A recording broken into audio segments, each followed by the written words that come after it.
এই ভিডিওতে আমরা যে বিষয়টি সম্পর্কে কথা বলবো সেটি হচ্ছে স্ট্যান্ডার্ড সিম্বলস, অর্থাৎ অ্যালজেব্রার যে সিম্বলগুলো আমরা দেখব, ম্যাথমেটিক্সের খুবই বেসিক সিম্বলগুলো যেখানে আমরা প্রত্যেকটা কাজে ইউজ করব, সেইগুলো সম্পর্কে আমরা একটু শর্টলি জেনে নিব। তো প্রথমে দেখতে পাচ্ছি আমরা একটা ইকুয়াল সাইন। ইকুয়াল সাইন মানে হচ্ছে যেই ইকুয়েশনগুলা দুইটাই হচ্ছে সমান। নট ইকুয়াল মানে হচ্ছে সমান নয়। দ্বিতীয়ত আমরা যেটা দেখতে পাচ্ছি সেটা হচ্ছে LHS, অর্থাৎ হচ্ছে left hand side less than right hand side. এটার মানে হচ্ছে বাম পক্ষটি ডান পক্ষ হচ্ছে ছোট হবে। এটা বোঝার জন্য আমরা সহজেই যে জিনিসটা দেখতে পারি সেটা হচ্ছে যে কোনা যেই দিকে থাকবে সেই জিনিসটা হচ্ছে ছোট হবে। সেক্ষেত্রে আমরা যদি left hand side is less than right hand side এই সাইনটি ইউজ করি, সেক্ষেত্রে আমরা দেখতে পাচ্ছি কোনা যেই দিকে সেই দিকটা হচ্ছে ছোট।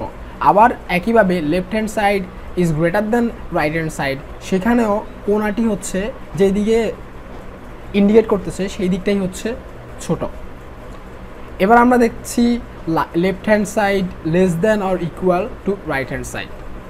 আগের সাইনটার মতোই, জাস্ট নিচে একটা sign, and then left hand side greater than or equal to right hand side.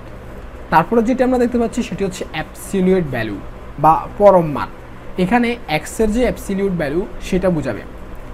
LHS মানে হচ্ছে left hand side, RHS right hand side.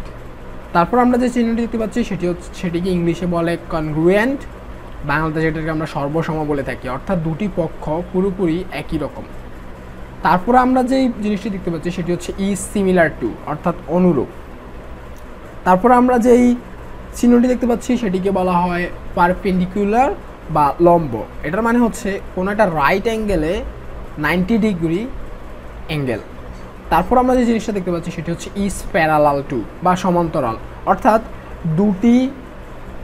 দুটি জিনিসের দূরত্ব একই রকম হবে এবং দুটো কখনোই একটাকে টাচ করবে না।